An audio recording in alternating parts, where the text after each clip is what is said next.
గత 18 సంవత్సరాలుగా defence, aerospace, space ఇండస్ట్రీస్కి టెస్టింగ్, మెజర్మెంట్, సిమ్యులేషన్ టెక్నాలజీ సేవలు అందిస్తున్నటువంటి డిజిలాజిక్ హైదరాబాద్కు చెందిన సంస్థ ఇది బీఎస్సీ ఎస్ఎంఈ ఐపీఓగా రంగప్రవేశం చేస్తోంది. సో టీఎంఎస్ అంటే టెస్టింగ్, మెజర్మెంట్, సిమ్యులేషన్ సేవల సంస్థ అయినటువంటి Digilogic IPO price band 98 to 104 rupees, face value 2 rupees. ఈ నెల 20 అంటే రేపు ఇష్యూ ప్రారంభమవుతోంది. 22వ తేదీన క్లోజ్ అవుతుంది. లిస్టింగ్ డేట్ వచ్చేసి జనవరి 28. ప్రస్తుతం ఐపీఓలో మొత్తం పరిమాణం అంటే 69.67 కోట్ల రూపాయలు ఫ్రెష్ ఇష్యూ ఉంది. ఇది కాకుండా మరొక 11.33 కోట్ల రూపాయలు ఆఫర్ ఫర్ సేల్ ద్వారా సమీకరిస్తారు. అంటే మొత్తం సుమారుగా ఒక 80 కోట్ల రూపాయల ఇష్యూ ఇది. సో ఇందులో ఈ 51.73 తాజాగా ఫ్రెష్ ఇష్యూ ద్వారా సమకూర్చుకునే 69 కోట్లలో 51 కోట్లు విస్తరణ ప్రాజెక్టు కోసం, 8 కోట్ల రూపాయలు రుణాల తీర్చివేత ఇతర అవసరాల కోసం ఉపయోగిస్తారు. కనీస దరఖాస్తు 1200 షేర్లు. ఇక డిజిలాజిక్స్ అసలు ఏం చేస్తోంది, ఈ సంస్థ గతం ఏంటి, భవిష్యత్ ప్రణాళికలు ఏంటి, ఐపీఓ గురించి మనతో మాట్లాడేందుకు సంస్థ whole time director CEO Shashank Varma గారు ఉన్నారు. అలాగే చైర్మన్ మధుసూదన్ వర్మ గారు కూడా మనతో జాయిన్ అయ్యారు. So welcome sir. First of all congratulations, ఐపీఓకి వస్తున్నారు. అండ్ మన హైదరాబాద్ నుంచి ఈ మధ్య ఎస్ఎంఏ ఐపీఓలు కూడా చాలా ఎక్కువగానే వస్తున్నాయి. Your one of them. ఏంటి డిజిలాజిక్ సిస్టమ్స్ ఇప్పుడు ఆటోమేటెడ్ టెస్టింగ్ ఎక్విప్మెంట్ అని, అలాగే సిమ్యులేషన్, మెజర్మెంట్ సిస్టమ్స్ని వీటన్నిటిని మీరు ఈ సొల్యూషన్స్ అందిస్తున్నారు. 18 సంవత్సరాల హిస్టరీగా నేను గమనించాను ఇష్యూ హైలైట్స్లో. సో ఏంటి డిజిలాజిక్ సిస్టమ్స్, ఏ విధంగా ఈ ఇండస్ట్రీలోకి మీరు ప్రవేశించారు, మీ బ్యాక్గ్రౌండ్ ఏంటి? Vasanth garu, thanks for the time. To start with Digilogic గురించి కొద్దిగా ఎక్స్ప్లెనేషన్ ఇవ్వాల్సి వస్తుంది. బేసికలీ నేను నా బ్యాక్గ్రౌండ్ ఈ పర్టికులర్ డిఫెన్స్ అండ్ ఏరోస్పేస్ ఇండస్ట్రీలో నేను అరౌండ్ 38 years నుండి ఈ ఇండస్ట్రీలో ఉన్నాను.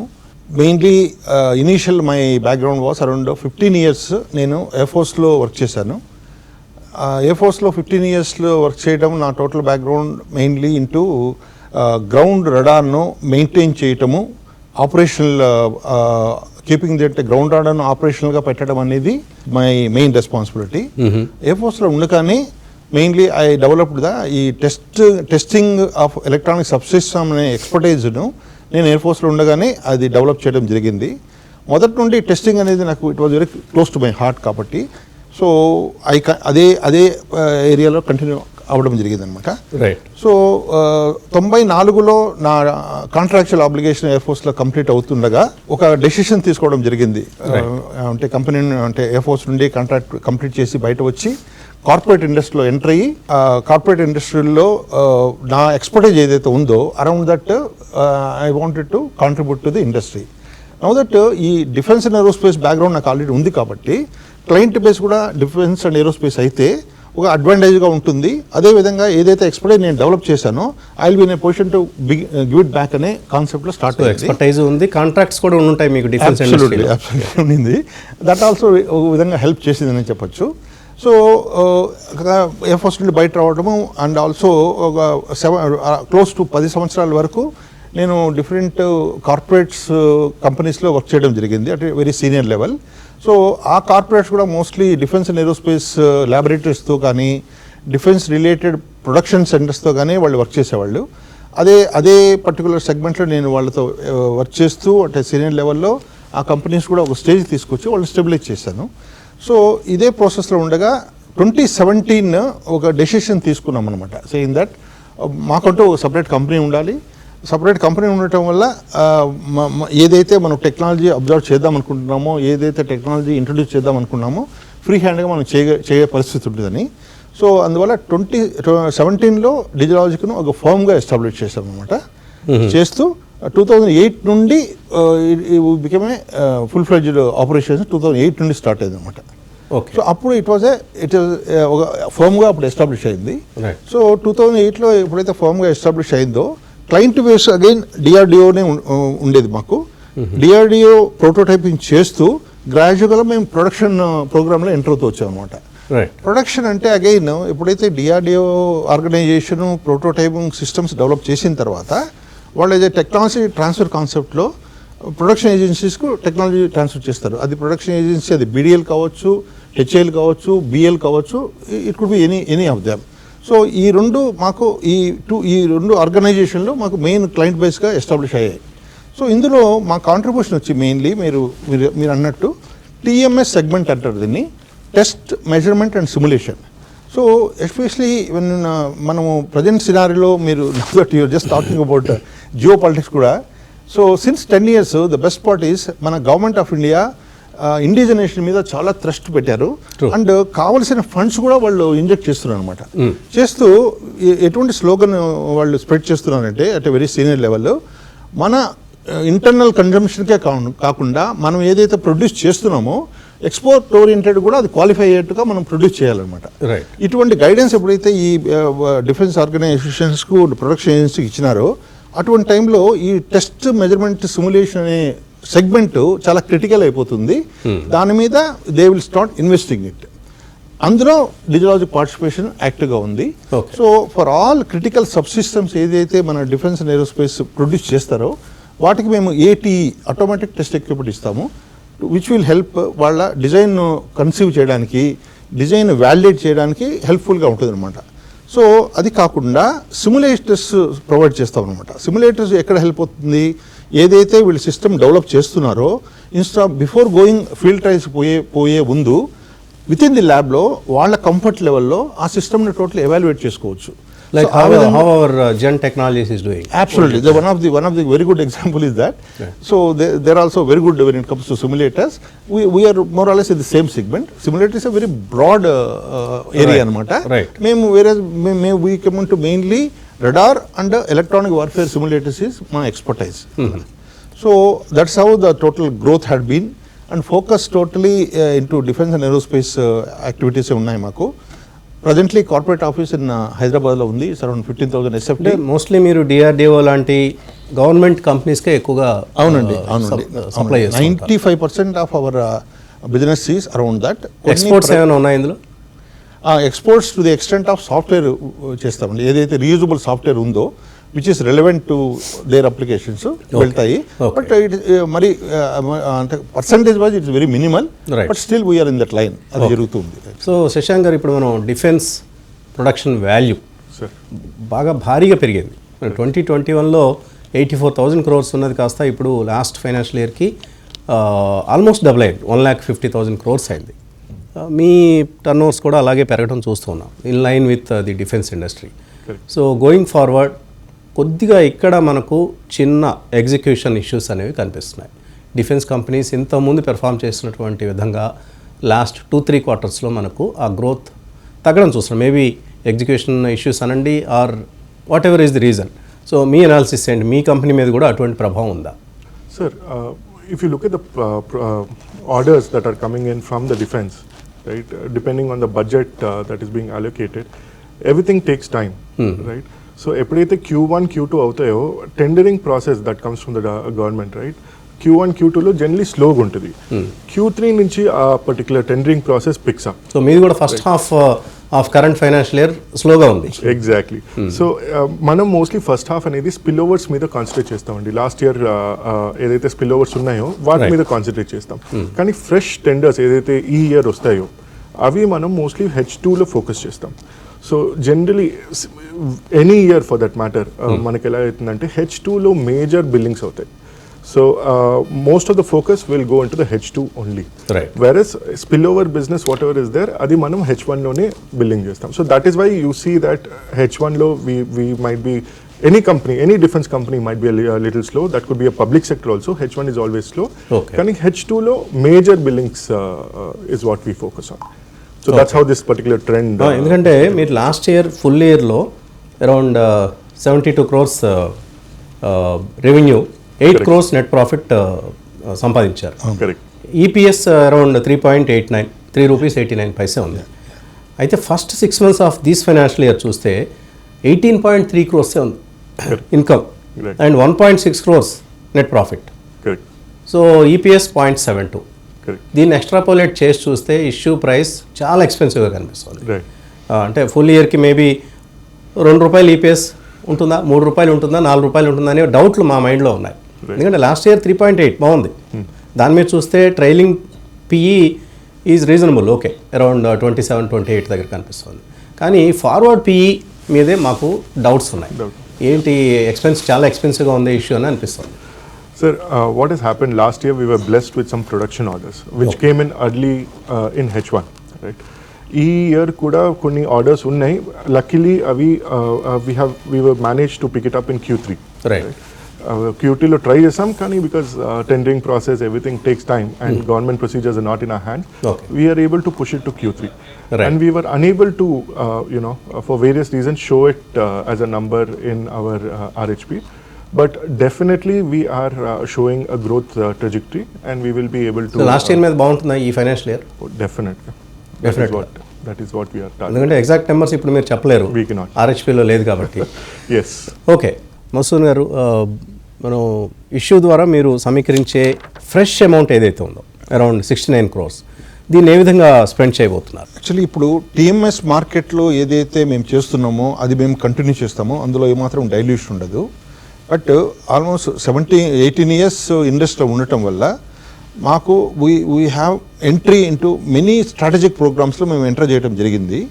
బికాస్ ఆఫ్ దాట్, దానివల్ల ఇండియన్ సినారియో కావచ్చు, గవర్నమెంట్ ఎంకరేజ్మెంట్ కావచ్చు, వరల్డ్ సినారియో ఏ విధంగా చేంజ్ అవుతుందో కావచ్చు, వీటికంతా చాలా మటుకు ఈ మిసైల్ ప్రోగ్రాంలో ప్రొడక్షన్ చాలా క్రిటికల్ అయిపోయింది. ఎప్పుడైతే ప్రొడక్షన్ అవుతూ ఉందో, so we always wanted to be part of that particular bracket. So ఆ పర్టికులర్ ఇండస్ట్రీలో ఎంటర్ అవ్వాలంటే మనము ఒక మ్యానుఫ్యాక్చరింగ్ ఫెసిలిటీ ఉండటము చాలా ఇంపార్టెంట్.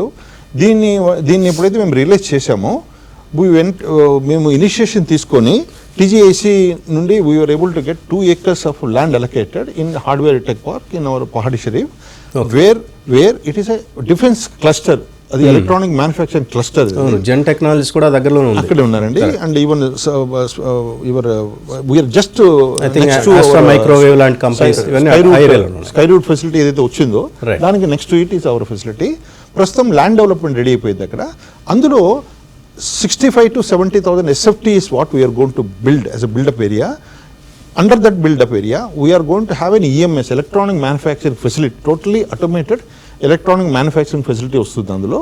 అది కాక ఎన్విరాన్మెంట్ డిఫెన్స్ కోసమేనా లేదు totally sir, general PCB assemblies అలాంటివి కూడా చేస్తాం. టు స్టార్ట్ విత్ ఒక డిఫెన్స్ వెరీ స్పెసిఫిక్గా మేము దాన్ని బిల్డ్ చేస్తాము. కాకపోతే ఆ ఫెసిలిటీ డెఫినెట్గా ఫర్ కమర్షియల్ ఎలక్ట్రానిక్స్ కూడా ఓపెన్ ఉంటుంది, ఎందుకంటే కాన్సెప్ట్ సేమ్ కాబట్టి. ఎందుకంటే అంతటి ఇన్వెస్ట్మెంట్ ఎప్పుడైతే పెడుతున్నామో, రిస్ట్రిక్టింగ్ అవసరం only for defence, utilization wise we are of the opinion అది తక్కువ పడవచ్చు అన్నట్టు. అందువల్ల we are keeping it open for even commercial electronics also. So అది వచ్చి ఎలక్ట్రానిక్ మ్యానుఫ్యాక్చరింగ్ అనమాట. దానితోనే there will be environment test facility అంటారు, which is very specific to defence again. అది థర్డ్ పార్ట్ వచ్చి total system integration, integrating this total electronics and making అంటే section level and finally delivering to the clients like BDL కావచ్చు, BEL కావచ్చు, HAL కావచ్చు, వీళ్ళు మాకు main client base ఉంటారు అనమాట. దిస్ టోటల్ ఏదైతే మనీ మేము రేస్ చేస్తున్నామో, every total thing will be spent into that particular facility only. Right. Apart from a bit of around 5 to 6 crores of CapEx is what we are going to keep it as a capital for that to run that facility effectively for at least 1.5 year. This total facility by 2028 ku commission అయిపోతుందండి. It will be ready for commercially operate చేయడానికి ready అయిపోతుంది. And offer for sale లో మరి 11 crores సమీకరిస్తున్నారు. అవునండి. ఏం చేస్తారు దీన్ని? Great question. Okay, 2 reasons అండి. ఒకటి వచ్చి ఇంతవరకు ఏదైతే ఈ కంపెనీ మేము రన్ చేసామో, ఈ 18 yearsలో we have not drawn any money. Total profits ఏం చేసామో we have put it back into the company. That's how the company total operations run అయినాయి. This particular money which is going to come out is going to be as a part of promoters మనీగా వస్తుంది. But obviously that will be available as a support to the company for your operation, because company operations lo we will continue to be part of it. Right. As and when company needs us, we are available. That's what we have been doing it. Okay. That was the reason why. Right. And normal ga curiosity ఉంటుంది investor ki. OFS చేస్తున్నారు కదా, what are they going to do with this money ani. Anyway, that's your right. And also I want to make it very clear at this stage itself, this money is not going to be spent in any way which can do any kind of effect to the company operations. if at all it's going to be beneficial, it will be only spent toward that direction. Right. Kranti garu is our analyst. He tracks the defense industry very closely. Kranti garu, so one of your favorite sectors defense industry నుంచి Digilogic systems IPOకి వస్తుంది. మీకు ఏమైనా ప్రశ్నలు ఉన్నాయా? Investor presentation కూడా పంపించాను మీకు. Madhusudan garu, good morning. You are in a very exciting industry, exciting sector అనమాట. Thank you sir, thank you.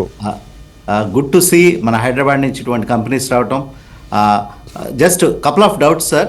ఒకటి, 24 నుంచి 25 కనుక చూస్తే కనుక ఫైనాన్షియల్స్లో సడన్ జంప్ అనేది చూస్తున్నాం అనమాట. It's a quantum leap. What lead అంటే దానికి ప్రధాన రీజన్స్ ఏంటి? బాగా పెరగటం చూస్తున్నాం, ప్రాఫిట్స్ కానీ, గ్రోత్ కానీ, ఆర్ఓఈ కానీ, కీ పారామీటర్స్ అన్ని బాగా సడన్ జంప్ వచ్చింది అనమాట.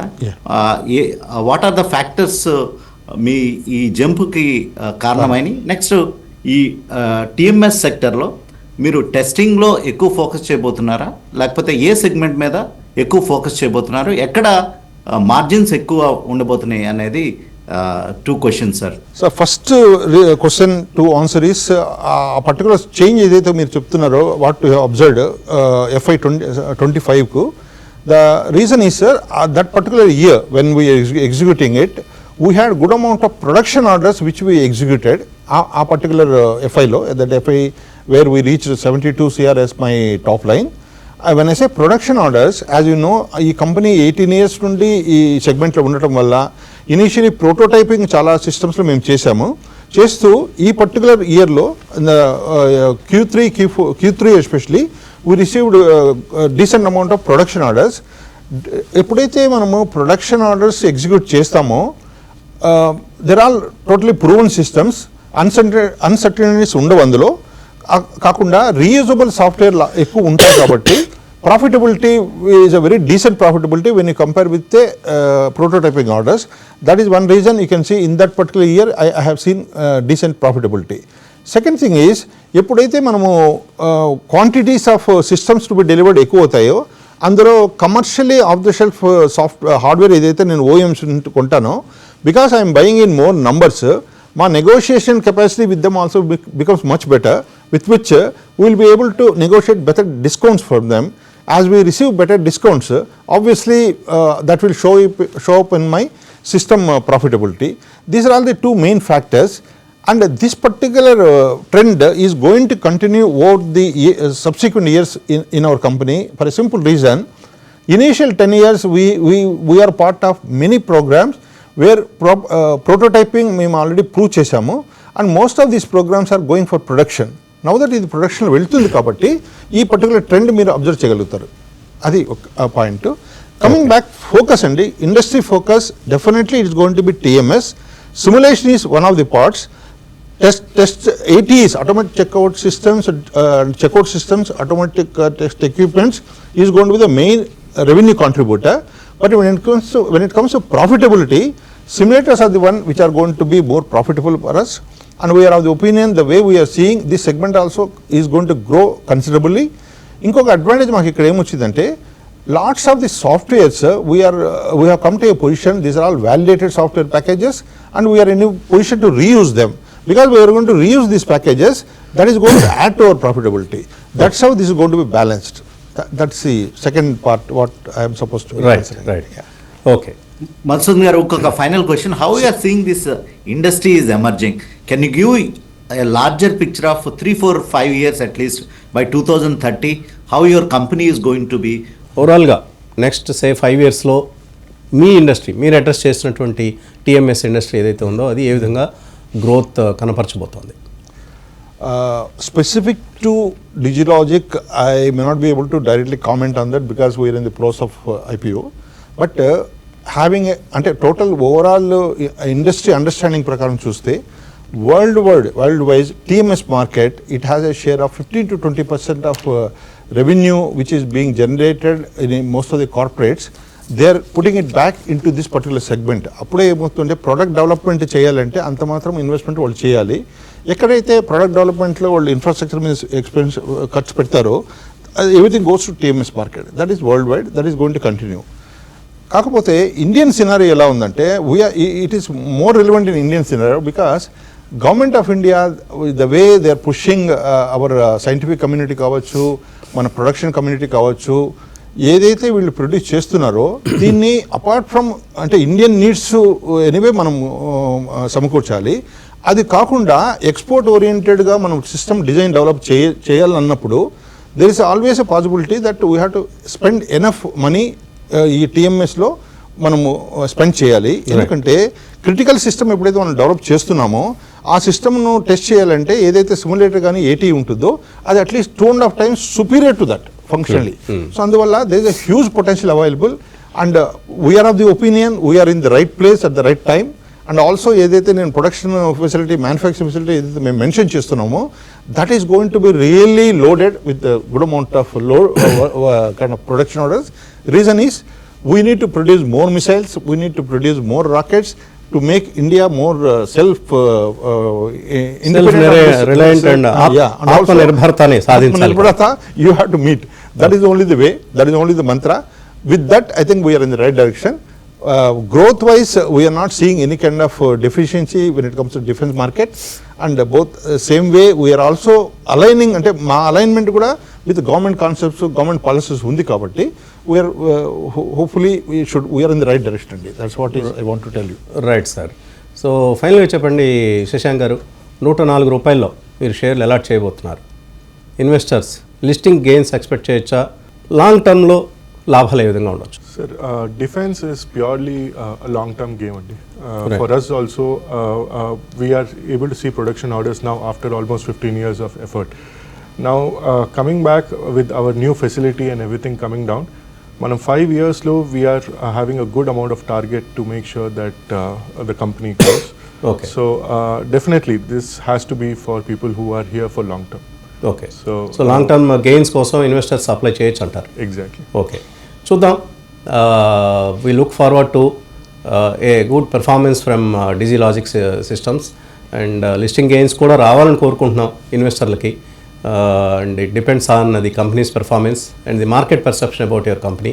Wishing you all the best, Shashank garu, Vasunavaram garu. Thank you, Sindhu garu. Thanks for the time. Jai Hind. Yeah. So that's Digilogic systems.